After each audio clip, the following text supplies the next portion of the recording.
Hello, everybody. Welcome to this very special episode. It's a joint podcast episode. It's Shit Isn't a Dirty Word, and Welcome to Humanity, the Healthy Healer podcast with Karin Nahmani and Dr. Fred Moss. Everybody, the world needs help, and we're here to talk about it.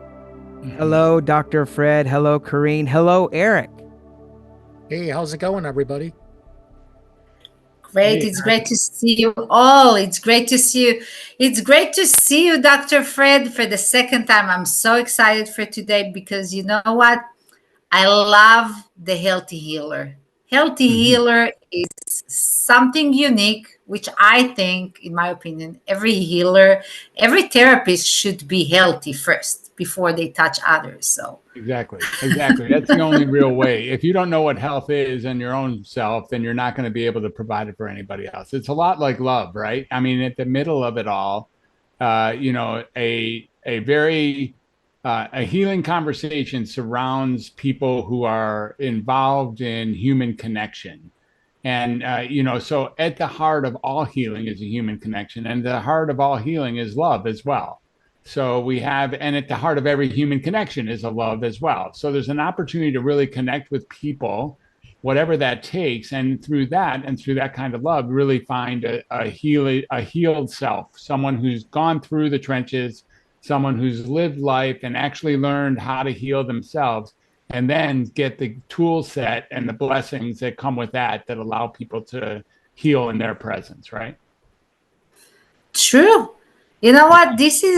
It's amazed me because this is what, we always say what we do is what we preach to do. When I do any type of service I recommend, I usually do it on myself because when I heal myself, first of all, I have more energy to actually heal others.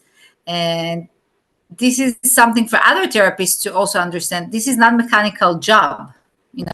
The mechanic job, we know whatever is in the books, it's in the books. But there is that extra mile, and I think that's why we're so alike, and that's why I really, really appreciate you and what you do. And I will tell the audience what you do, which is surprised you're the first one I know in my field that do that. Um, that yeah, healing is something that it's a way of life. It's a way of life to preach and to do exactly what you say you're going to do.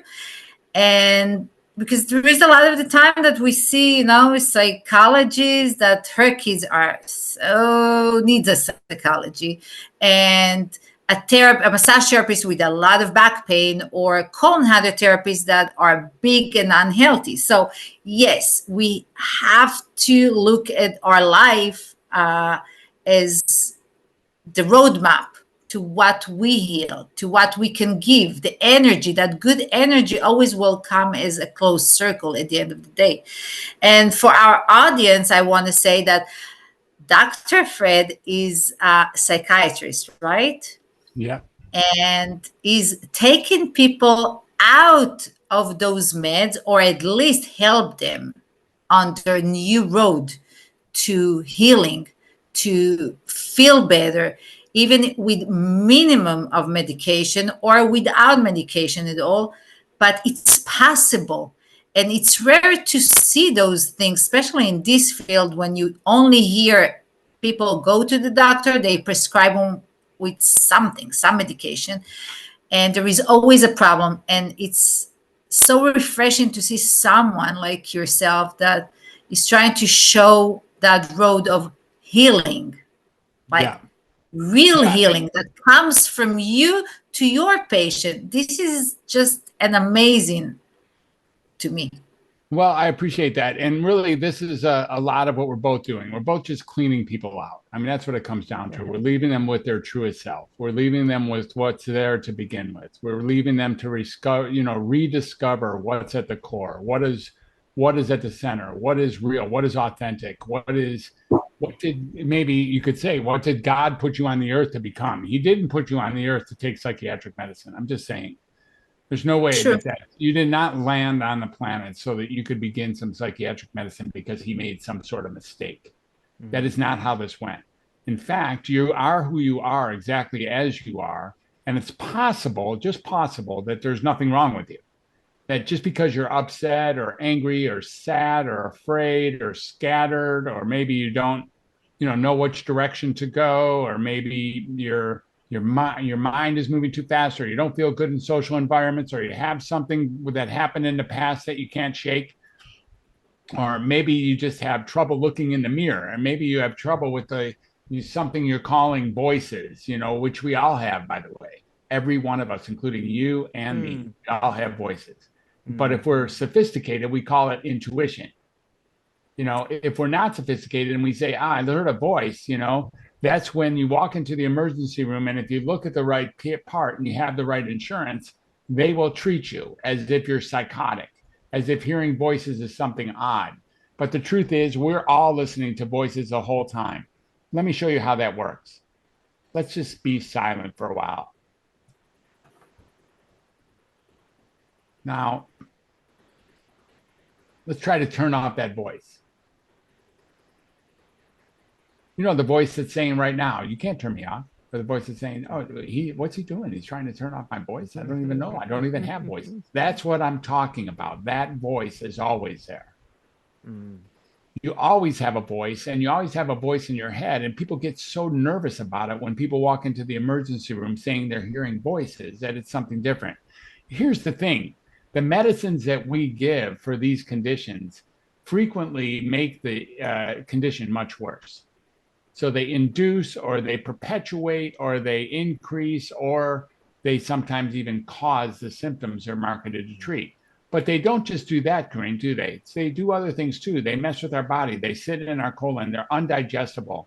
They stop us up. They free us up. There's diarrhea. There's constipation. There's so many things that happen between the mouth and the bottom of the rectum here that, when we take a pill pretending that it's going to make our mood like more, more normal, more central, more correct. I don't think so. These things don't work like that. They work to disrupt, and they disrupt an imbalance, and they cause an imbalance in their own right. I'd love to hear your take on psychiatric medicines, Karin. What do you say? I'm listening to you, and in my head right now, I have all the pictures of the people I know that close to me that are on one or two psychiatric med or some painkiller or something. So as I mentioned before, my country is suffering right now tremendous loss and traumatized. And not just the country, I think every Israeli around the planet can agree with me, because we do have the same symptoms of sympathy, pain. I know pain, and I want to say that I never thought pain can be that strong when all that happened in October 7th. Literally, I felt like I'm walking with a stone over my body, like a heavy, heavy breath, crying, I couldn't really stop everything, but that's who I am. I'm human. I didn't take anything for it, but I kind of let it happen. I talked about it. I didn't watch TV. I chose not to watch any videos because I kind of live it, know myself, so I know what works for me. But I can say that the same way I went through, a lot of people around me went through, and I hear the stories that they tell me I can't sleep at night. I'm scared. I'm in fear. I have an anxiety. Even my best friend, every time I used to go to her house, she was like, Karin, call me when you're arriving. I'm afraid to open the door. To this point, and we're in America, we're not even in Israel.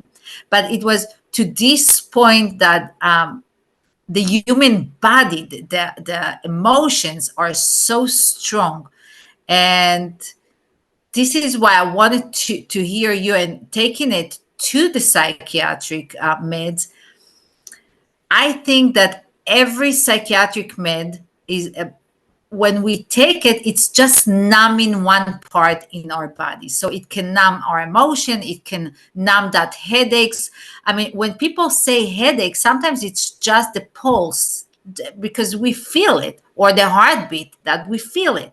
I mean, we're human. There is nerves. We feel our body. Same way we feel diarrhea or stomach ache or any of those reactions or those symptoms. And by taking those medication, again, knowing I'm taking the medication might work in the first second. After 2 hours, I don't know how much work it does. The one thing I notice is that you always need to take a little bit more. And as more as you get, you depend on that pill or that medication. Now, the aftermath is that it seems like you cannot get rid of it. And I'm not talking about people that they might need it. I don't know. There is probably cases that really, really need it. I do think that in depression and anxiety, this is something we can control and help with other things. Correct me if I'm wrong. No, it's right for sure. And people do frequently need to increase their dose. And a lot of times that's because it's not really just a Band-Aid. It's not just a numbing agent. It's if all it was numbing, I could actually support it sometimes. We have like intense pain, like October 7th you're talking about. And by the way, you might remember I'm an Israeli citizen. I know. Yeah. I know. So on what you can say is it's not just a numbing agent. It's not just a Band-Aid. It's actually a Band-Aid with a razor blade embedded in it. That's what these medicines really are. And if you imagine what a Band-Aid with razor blade embedded in it would do, let's say we had a cut on my hand right here, right? And I took a Band-Aid and it had a razor blade in it. I will cut myself more. I will create more pain, more blood. If I put it on there, it would work for a minute, right? The cut would be covered. It would be okay. And then it would start to squirt out of the Band-Aid. Right. And when that happened, I would say something like, oh, my cut must have got worse, or the Band-Aid isn't big enough. So there's only one thing to do, and that is go get myself a bigger Band-Aid. Wow. So I get a bigger Band-Aid and it still has a razor blade in it. And I put that on top of it and it works. It works until it doesn't. And that's when the blood starts coming out again. And we start noticing that these are not just numbing agents. If all they did was a Band-Aid and they numbed some of this pain, I'm in. Sometimes you want to have your pain numbed. I could vote for that sometimes. People think that's all that it does is numb, or that it's a Band-Aid, but it's worse than that. And that's why it's time to come off of these medicines. Now, I want to say to listeners who, like you said, there's several listeners, a few people who really think that they have found the right medication regimen for them. They're pretty sure they found the right psychiatrist. They're pretty sure they found the right diagnosis, and they're pretty sure that they found the right medicine, and they don't want to shift and they don't want to change. And they like the way things are going, and that's that. I'm not talking to them. I'm talking to the hundreds of millions of other people who feel like they're misdiagnosed or undiagnosed or poorly medicated or over-medicated or wrongly medicated or whatever they are. These are the people that we're talking to. These people know that what they're taking isn't working, and they know that how they've been treated isn't aligned with their core self. And what we try to do with Welcome to Humanity and the Healthy Healer is really let people know that maybe, just maybe, there's nothing wrong with you. Like maybe there's nothing wrong with you at all. Maybe you're just living a human experience from inside that body that God gave you. Maybe you're just actually, there's misery, there's pain, there's suffering. I get it. It's part of life. It just is. It's not pleasant. None of us are wishing for it, but it is part of life. And so when we can get and embrace that that's just another flavor of life, like the garlic on the smorgasbord table, I get it. It's just that you're probably not going to pick up one of those and eat it.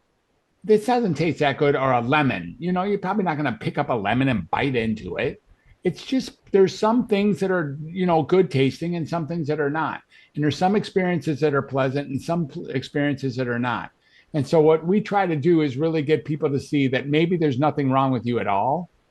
Maybe, just maybe, you're living a human experience, and some days are more painful than others. And you don't need any psychiatric medication. Maybe you're just as exactly how your life is supposed to be going right now, including all the nonsense and all the terrible traumas and tragedies in the world. You're just getting a taste of a real life that includes everything. And when you So see it that way, maybe you don't have to alter yourself.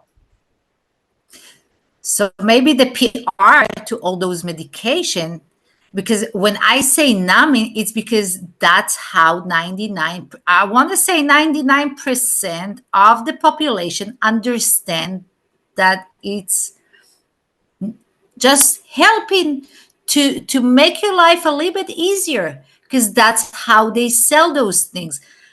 Obviously, imagine if they're going to say, okay, when you take that, take into account that you might lose your memory and you might not feel anything, and your libido will be a zero, and this will happen, and you're going to need to gain weight, and you're going to probably half of the people are not going to take it because they're going to say, oh, you know what, I'm willing to have that headache from time to time. It's okay if I'm not going to take all that baggage it comes with it. But the PR is really as like a better way of life, just to give you more uh, easiness, like, and no, it doesn't hurt. Well, I hear it from my side of the world is no, it doesn't do anything, don't worry about it, it doesn't stay in the system, even though it stayed in the system for the longest time, and it causes constipation, and it causes a lot of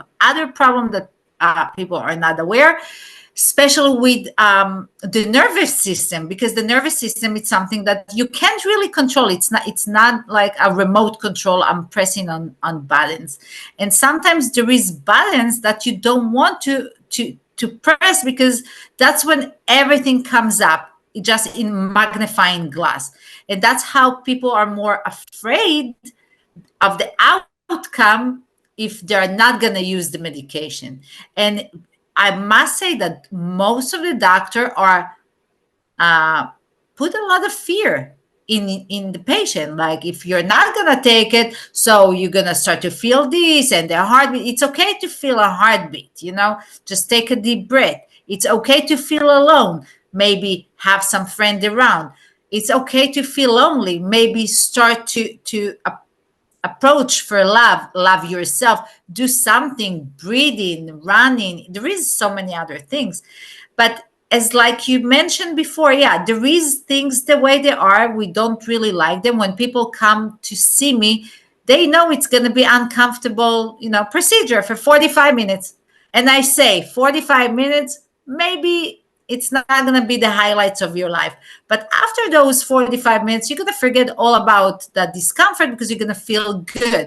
So it's how you say it, it's how you sell it, it's how if you were true to it, probably most of the people would not be hooked on those things. Now, going back to Israel, and this is really question as a human being. This country is in trauma, and a lot of the people, if they're not taking drugs, they're taking medication. It's really on that cut. People either smoke weed to forget the pain, really forget the pain, or they're taking medication because they can't really take it. What's your take on that? Because it is trauma. It's like September 11th trauma. It is trauma. It's a very traumatic event that, like, the brain cannot comprehend what happened. Still till today, I don't think I understand fully everything that happened. Well, it's still happening. Let's face it. I know, no. It's still happening. So October 7th is an important date for many, and it's not the only date. And there's enough trauma going on worldwide about what the aftermath of October 7th to shake us up, all of us, all over the whole planet. There's enough, protests going on and outrageous activities that are going on. The hate came through. The hate, the anti-Semitism, as well as the other direction that's going on is the anti-Zionism, it's very scary times. And, there's, It is. it's possible. There are many people who have said, that the start of World War III was going to be something like this, and that this is enough to actually drop the first stone on a world war that we may already be in and not even know it. It's not, because this third war is not going to happen the same way the first two did. There's all sorts of new features and new tools to kill off each other. And so I think, the thing that you're saying about psychiatric meds is they don't work in Israel either. They don't work anywhere. I don't give a shit who's taking them. They just don't work. And they don't work to numb you either. They don't work to make things better. They don't work to give your life a little easier. They're marketed as such, but that's like eating McDonald's when you're ready for a big meal. It's like, that's marketed as such too. That says the same thing. Like, we're loving it or whatever. I'm loving it. And, there's nothing good about McDonald's. In fact, there's nothing even food about McDonald's. And yet, we buy that stuff. And the idea is that antidepressants, if they make you are much less sharp, you are much less human, you're much less capable of, managing managing the the interdimensional realm, for instance, or managing the mystical, and you don't have access anymore to the cosmic or to God or to divinity. Those things that are really important in us humans to really get, that having some degree of spirituality or capacity to address and speak to a higher power. That gets removed with most of the psychiatric medicine. So you no longer have the capacity to do that. And, it's the same thing. It's a Band-Aid with a razor blade embedded. And whether you're Israeli in the middle of a trauma or you're just somebody here who's like upset with their kids, either way, this medicine doesn't work. It doesn't matter. It just doesn't work. It does work to induce the symptoms or increase the symptoms or perpetuate the symptoms or sometimes cause the symptoms. It does work to do that. You can count on it to do all of that.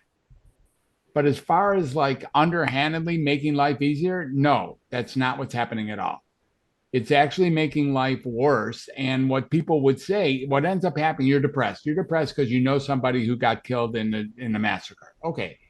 So you're like, okay, I'm going to take a medicine. So I go to the doctor and I get myself a medicine. And now you're thinking even more about that person who got massacred. About that person. And you think that it's because of that person that you're depressed. But really, the medicines have opened up the doors for you to get stuck on depressing things and have it be larger and larger in your life. So you're now, you're stuck, you're frozen in the idea of, October 7th, or, my friend, who got killed. And it's unresolvable. It's unresolvable with medications. Medications are like freezing us in our own trauma. And we think that they have helped us and that, somehow life is easier to manage. But in the numbing, if you will, not only do we not feel the grief and the pain, but we're unable to resolve, and we can't feel the good things either. We can't feel anything.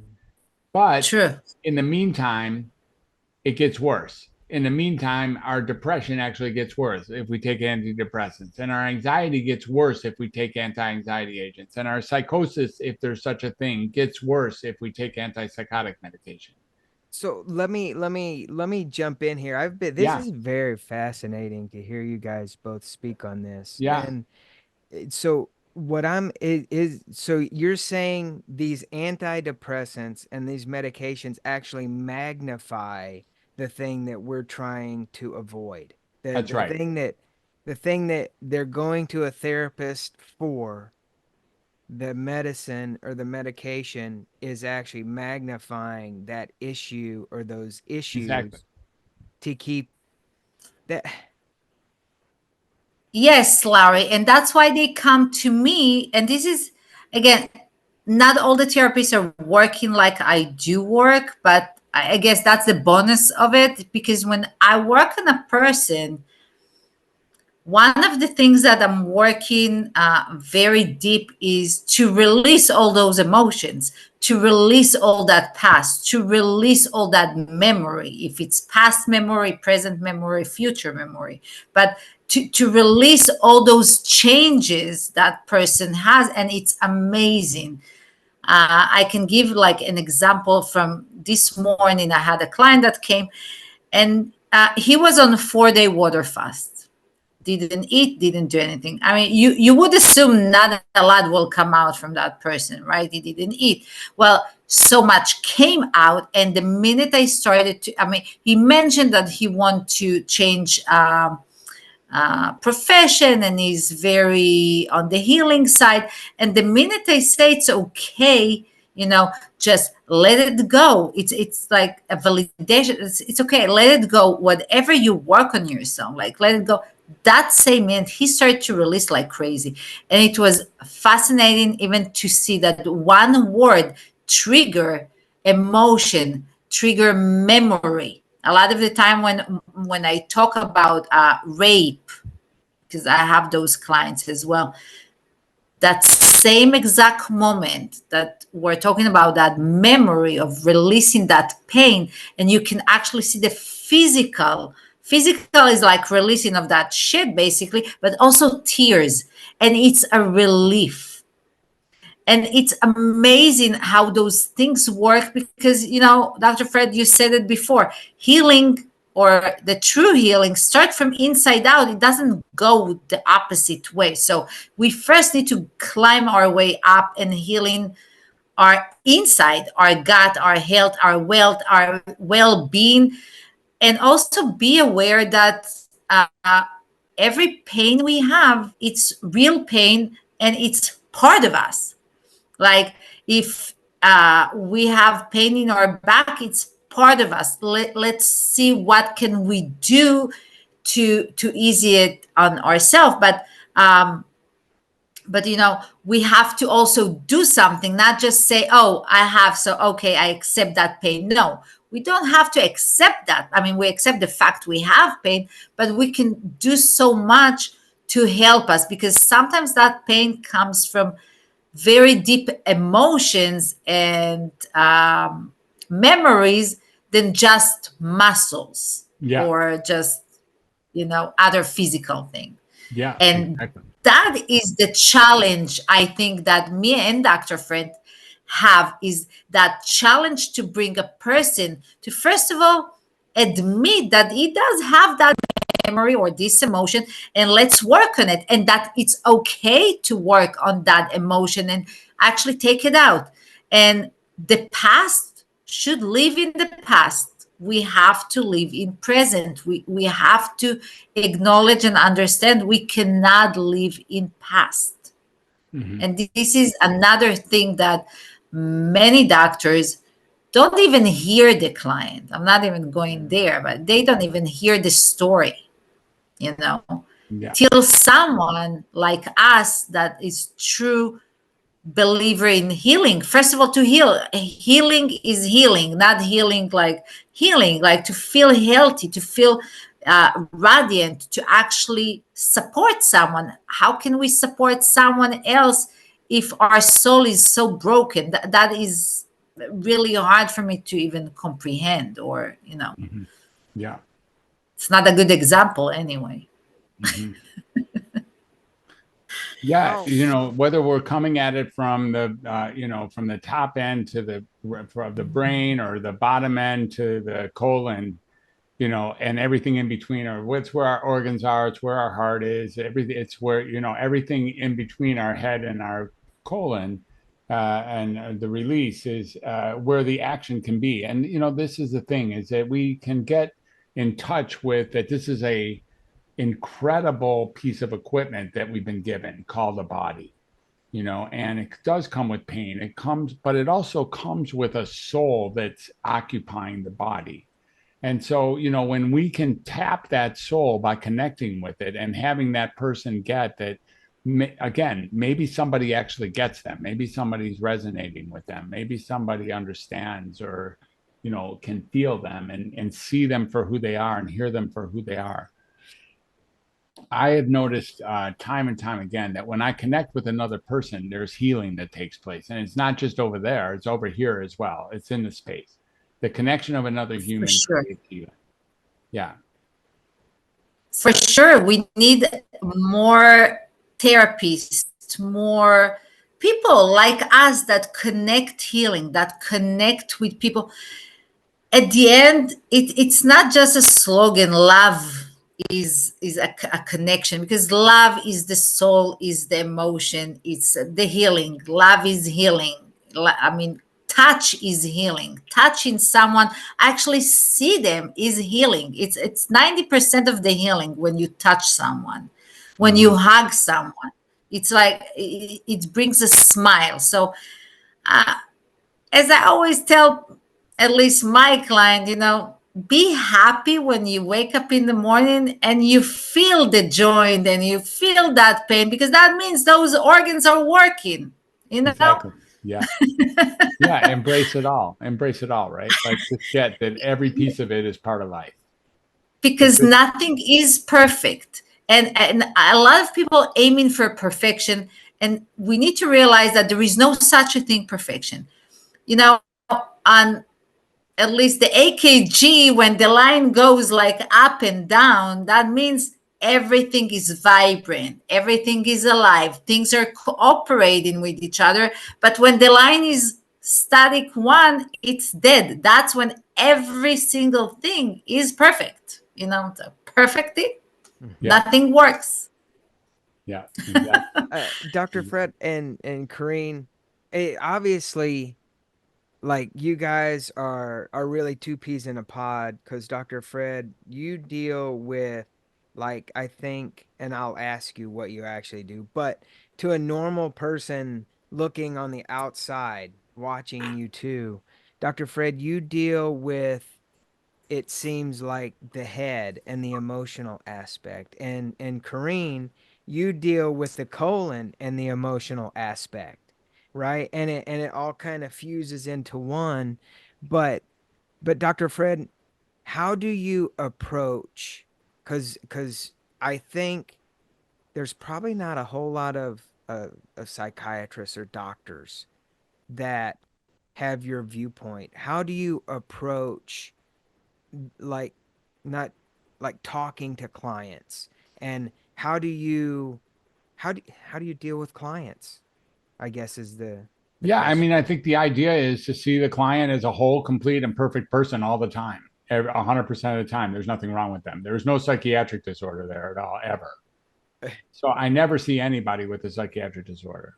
Is now, do you this may be crazy, and because there's probably people listening going, no, no, people have real problems, people have Yeah, they real do. issues. They do. Do you have people that come, and do they argue with you those facts? Yeah, sure. Some people want to really know that there's something wrong with them, but there's not anything wrong with them. And, they can argue all they want, but I mean, in the end, look, psychiatry is the only subspecialty in all of medicine that if you tell somebody they're okay, they get pissed. What is that? Wow. What is that? You want to argue for your Like a limitations. You want to, essentially relinquish the power you have over your life. Like when you're doing things that you don't like, if you're making someone mad, or you're making repetitive bad decisions, or you're not completing tasks on time, or you're hurting yourself or other people one way or another, isn't it great to know that it isn't even you, it's a condition. So you relinquish responsibility for your life, and having a psychiatric diagnosis really allows for that. You can say, well, I didn't mean to do that.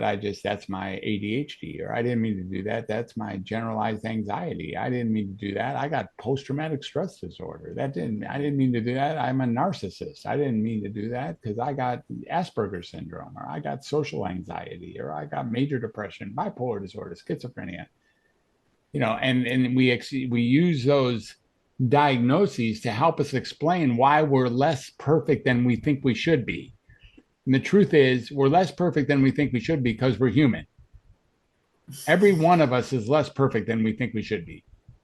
every single one of us is less perfect than we think we should be. And some people actually approach a psychiatrist so we can bridge that gap and say, oh, the distance between where you are and where you should be is called ADHD or something like that. And then you can walk around and say, the reason I don't finish tasks, the reason my desk is a mess, the reason I'm impulsive is because I got ADHD and I take medicine for it, which, by the way, doesn't make me any better. It only makes me feel better, but I still got the same symptoms. And in fact, if you look at me now, I'm worse than when I got started on the medicine in the first place.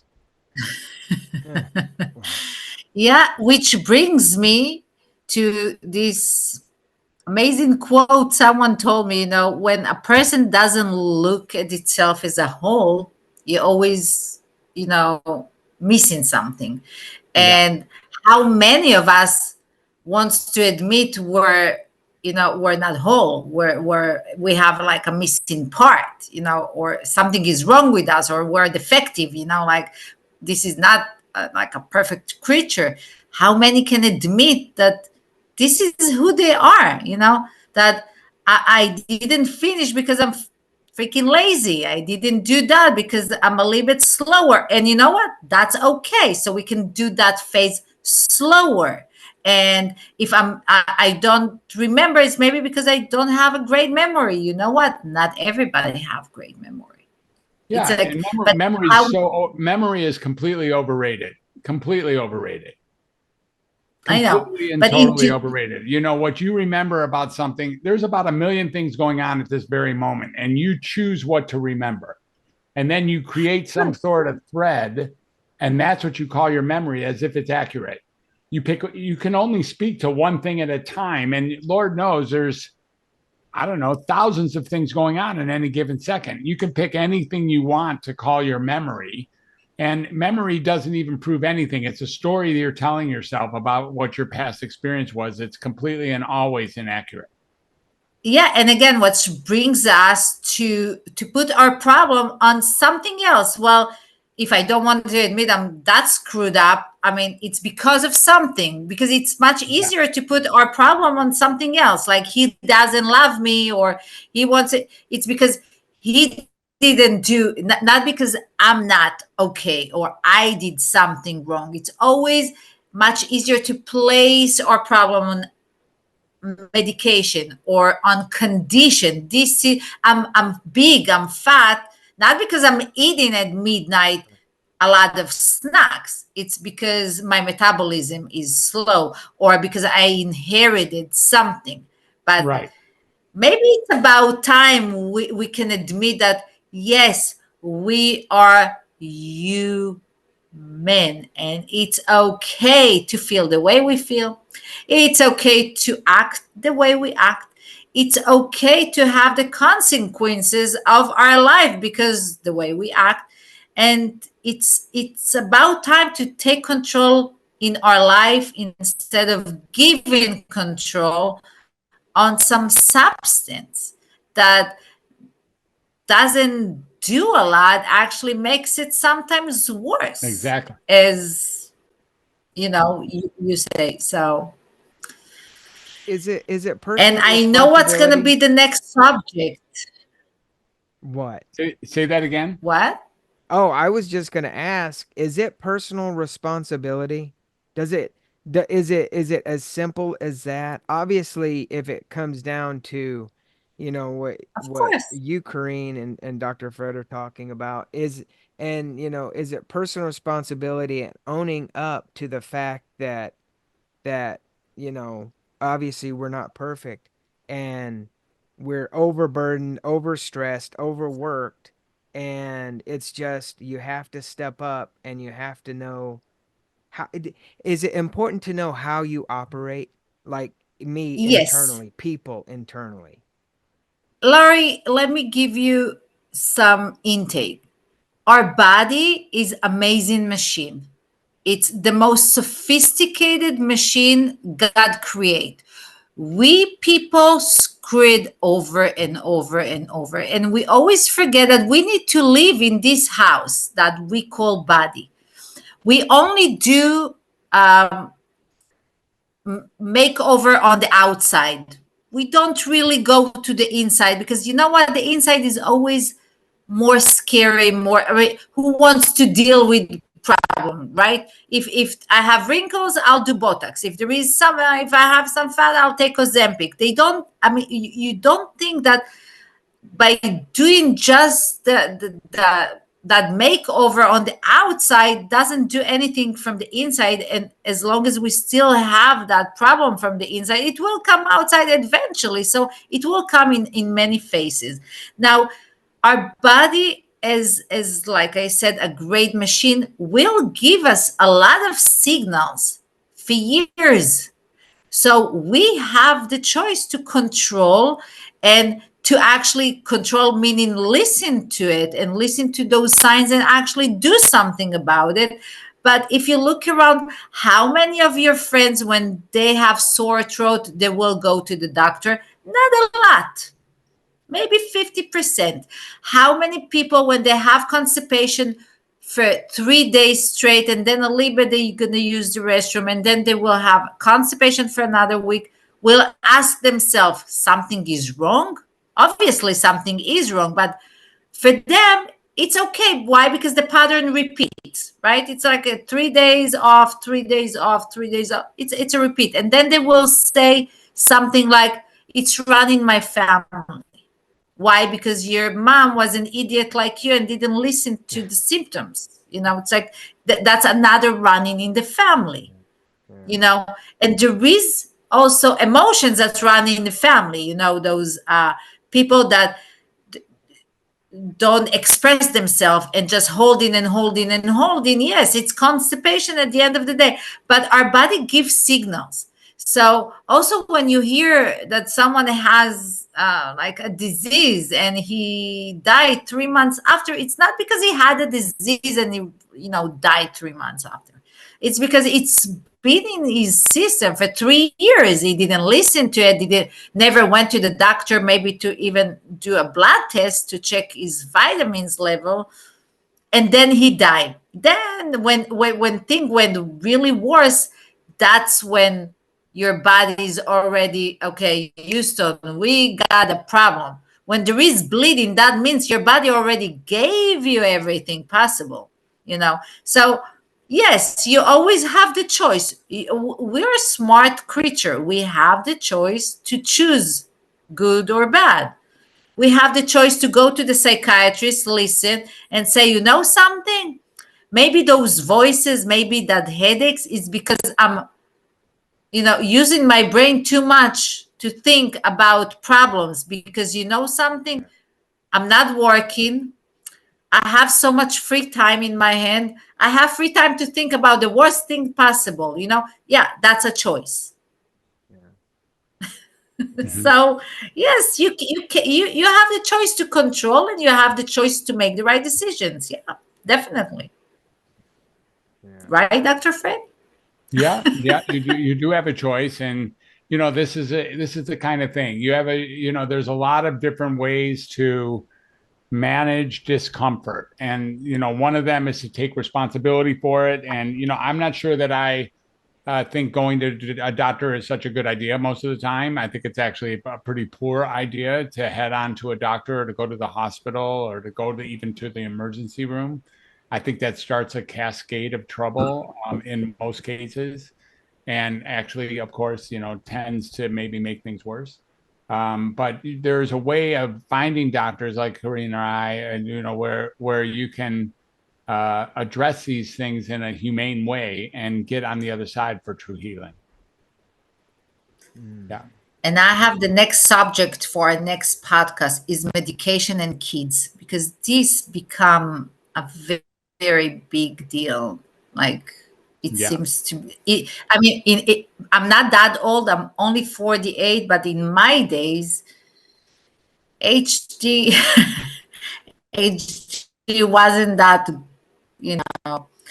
You had maybe in the whole school one little kid that took Ritalin or something because he had a problem, but that was like one case out of a whole. Today, I feel like my kids are the only one that are not on any medication, because everybody else have a problem, have an issue, And I think that will be a great talk about how can we help kids or parents, because it's teaching the parent like great choices. Yeah, let's do that next time. That sounds great. Yeah, amazing. I was honored to have you in my podcast. I think we have so much to give to this world and so much gift we have to share. We can hold that gift with us. Yeah. We went to school and learned everything. I mean, you went to be a doctor, I went to be a naturopathic doctor, and we wanted to help, people because we really believe in the system. But and I'm sure you experienced the same as me because I'm fighting the system for so long, at least for 24 years, talking shit. Like to bring the gut health to the mainstream when I had so many slam doors. Now, thank God, people are understand that there is such a thing like gut health and how important it is to actually look at it. And I'm sure you experience it from the same side. You went by the book and you wanted to do good, and then you find out that what you did is actually hurt people a little bit in your beginning of the way. Now you're trying your way to actually correct it and to find the right path and the right way, because there is a way. Yeah. For sure there is a way. And it's amazing, and I'm sure you lost also a lot of in that practice because of what you believe. And I mean, we sacrifice a lot for that because there is a lot. I mean, I didn't lose so many that's people. who we are. We want to make change. We want to create that movement of good health, healing health, Yeah. inner healing health. And for that cause, I'm willing to give everything I have. So that was my honor to have you in my show. Thank you. And we have so many subjects to talk about because there is so many things around the world, around us that are happening. And I think it's only lack of information. People are either not ready to accept all that great information, which is not new, it's actually very old, but and some people are very ready to take the chance to take life from 0 to 100 for a better new life. And I think the past few years shows us how everything can turn in 1 second. So we need to live every moment in this earth, in this place, happy before those doors are closed down. Thank you. Yeah, exactly. Yeah. And before we wrap up, I would be remiss in not to ask you guys. Karin, I know people can contact you at Karin Nahmani podcast at gmail.com. Dr. Fred, can people contact you about anything that Yeah, they've anything they want for Okay. sure. And the best place to find me is at drfred360.com, drfred360.com, or you can come to my website at drfred at welcometohumanity.net. And I hang out on social media as well. So if you find me on LinkedIn or Facebook, feel free to dump me a DM. Let me think what you think. Absolutely, absolutely. Eric, do you wanna give your famous over and out? Before you take us out, Eric, I wish you a lot of health. Or Eric just Thank you so much. started to feel good after, tough time. I wish you just health, happiness, be on the right road to health. That's all I ask from you. And I'm praying for your health every Thank day. you, Karin. And you're my family as well, so yeah, It means a I just lot. want you to Thank be you. good and be on the right side of it. Thank you so much, Karin. From the bottom of my heart, thank you. We'll do a podcast talking about why Karin said all of that to me. But again, Dr. Fred, thank you for being part of this. Larry, thank you. Everybody, I think, the sign off fits perfectly. Right now, especially in this day and age, be excellent to each other. Thank you. Perfect.